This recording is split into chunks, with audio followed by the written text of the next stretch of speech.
خدیجہ مستور کی کہانی۔ لاشیں۔ اوہ، ایک دو ہوں تو کہا جائے، ایک دم 11 لاشیں۔ اونچے اونچے پکے مکانوں میں گھرا ہوا ایک دالان کا چھوٹا سا کچا مکان، جس میں وہ لاشیں رہتی۔ لاشیں اور مکان میں رہتی۔ لوگ یہ بات سن کر ہنسیں گے اور کہیں گے کہ لاشیں تو صرف وہ ہوتی ہیں جن کے سرہانے مولوی گلا اینٹھا اینٹھا کر یاسین پڑھتا ہے، لوبان جلتا ہے، لوگ روتے ہیں، سسکیاں بھری جاتی ہیں اور پھر لاش کو زمین کے ایک چھوٹے سے ٹکڑے میں گہرا دفن کر دیتے ہیں یا پھر جلا دیتے ہیں، بہا دیتے ہیں، نہ کہ وہ مکان میں رہتی ہیں۔ میں نے مانا، لیکن میں یہ کب کہتی ہوں کہ وہ سب کی نظروں میں بھی لاشیں تھیں؟ لاشیں تو وہ صرف میری نظر میں تھیں۔ ان 11 لاشوں میں ایک بڈھا تھا جو زیادہ تر سر جھکائے خاموش بیٹھا رہتا یا کسی وقت چلم پیتا اور زور سے کھانستا۔ ایک بڑھیا تھی، زمین پر پھٹا بوریا بچھائے بڈھے کے قریب ہی پڑی رہتی، نہ معلوم کیا ہر وقت بڑبڑایا کرتی۔ ایک لڑکا تھا، کوئی 25-26 سال کا، بالکل سوکھا سہما اور جیسے دنیا سے بیزار۔ صبح سویرے اٹھ کر باہر چلا جاتا اور شام کو واپس آتا۔ باقی 8 لڑکیاں تھیں جو تلے اوپر کی معلوم ہوتی اور دیکھنے والا خوب سمجھ سکتا کہ بڈھے بڑھیا نے کبھی اپنی زندگی کے ایک ایک لمحے کو قیمتی سمجھا ہوگا۔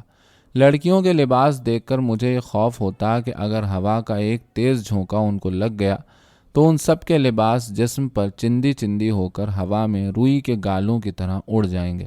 سب سے بڑی لڑکی اپنے کپڑوں پر پیوند لگاتے لگاتے شاید تھک چکی تھی، کیونکہ اس کے گھٹنے سے لے کر ران تک پاجامے کا کپڑا غائب تھا اور سوکھی سیاہ ران صاف نظر آتی تھی۔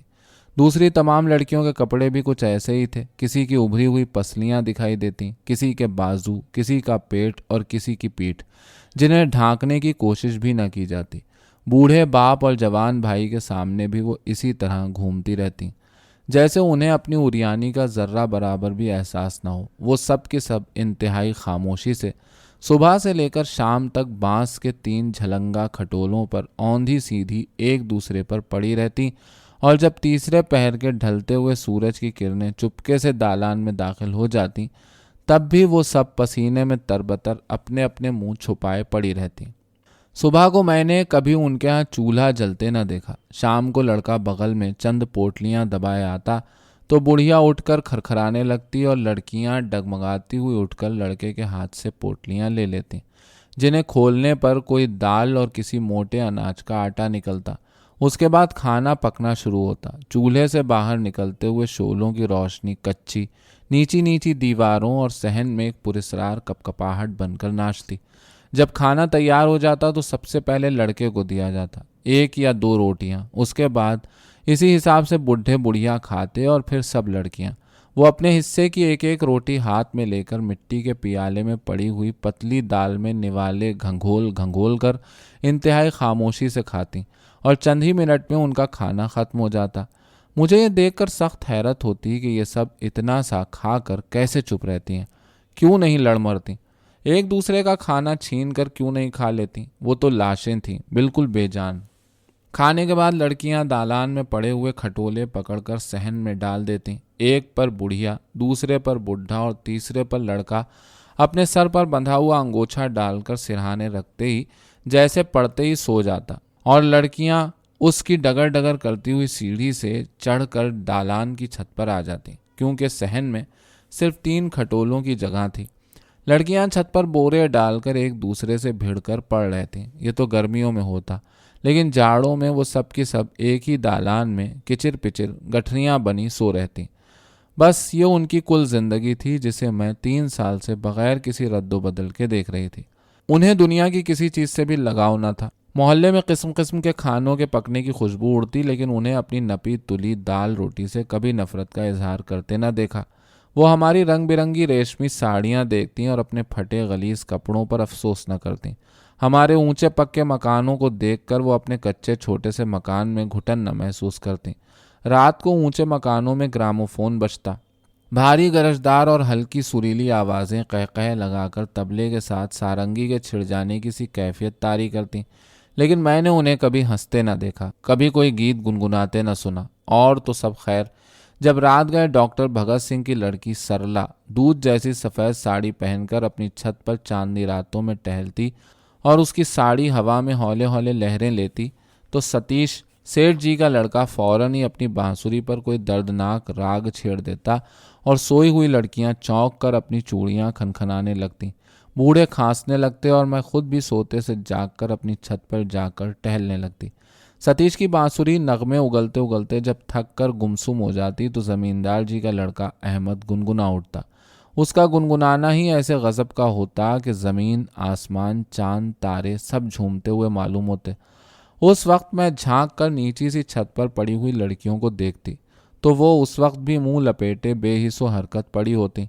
अहमद की गुनगुनाहट उनमें ज़रा भी तो कसमसाहट न पैदा करती। यही सब बातें थीं कि मैं उन्हें लाशें समझने पर मजबूर हो गई थी।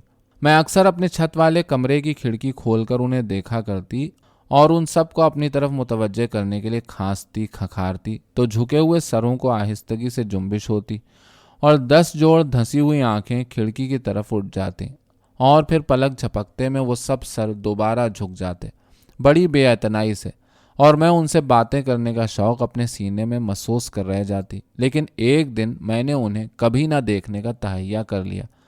वजह यह हुई कि हमेशा की तरह दोपहर में खड़ी उन्हें अपनी तरफ मुतवज्जा करने के लिए खांस रही थी तो उन सब ने मुझे ऐसी खौफनाक नज़रों से देखा कि मेरा दिल कांप उठा।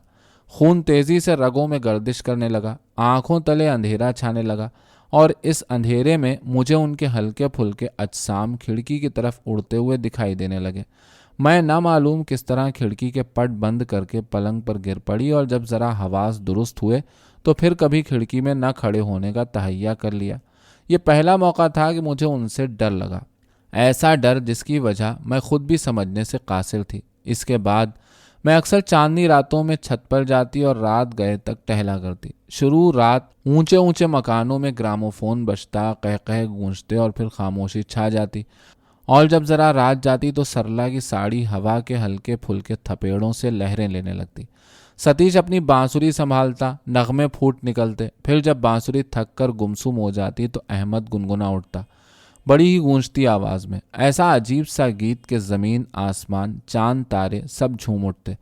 अब एक का इजाफा हो गया था, कई ऊंचे मकानों के मालिक आबिद के लड़के जावेद का।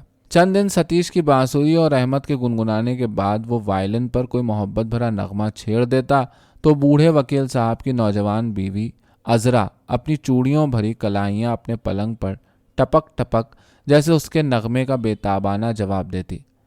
लेकिन कुछ दिन बाद न मालूम क्या हुआ कि चांदनी रातें सुनसान हो गईं और मैं जो हकीकतों की तलखियों से घबरा कर रोमानो नगमे की वादियों में पनाह ढूंढा करती अब मारे कर्ब के बिलबिलाया करती। रात की खामोशियों में सुने सुनाए नगमे कानों को बार बार धोखा देते। वो सतीश की बांसुरी बजी, वो अहमद गुनगुनाया, वो जावेद ने वायलिन छेड़ा, वो अजरा की चूड़ियाँ खनकी, लेकिन अफसोस जैसे पुरकैफ रातें लुट कर रह गई थीं। एक दिन मैं अपने छत वाले कमरे में पड़ी एक किताब पढ़ रही थी कि अहमद का गुनगुनाया हुआ गीत लाशों के मकान में सुनाई दिया और मैं किताब बंद करके हैरत से खड़ी हो गई। क्या लाशें गा भी सकती हैं? एक अरसे के बाद मैं फिर खिड़की खोलकर खड़ी हो गई। खुदाया, ये सब तो जीते जागते इंसान हैं, इन्हें लाशें कौन कह सकता है। घर में खासी चहल पहल हो रही थी। बुढ़िया साफ सुथरे कपड़े पहने नए बने हुए पलंग पर बैठी छालियां कतर रही थी। बुढ़ा चिलम की जगह हुक्का गुड़गुड़ा रहा था और सब लड़कियां भी अच्छे कपड़ों और कंगी चोटी से दुरुस्त थीं। एक अहमद का गीत गाते हुए झूम झूम कर गोश्त भून रही थी, दूसरी लगन भर गेहूं का आटा गूंद रही थी, तीसरी 8-10 एल्युमिनियम के नए बर्तन धो रही थी और बाकी लड़कियां इधर से उधर कुछ न कुछ करती फिर रही थी। मैंने गौर से सबको देखा।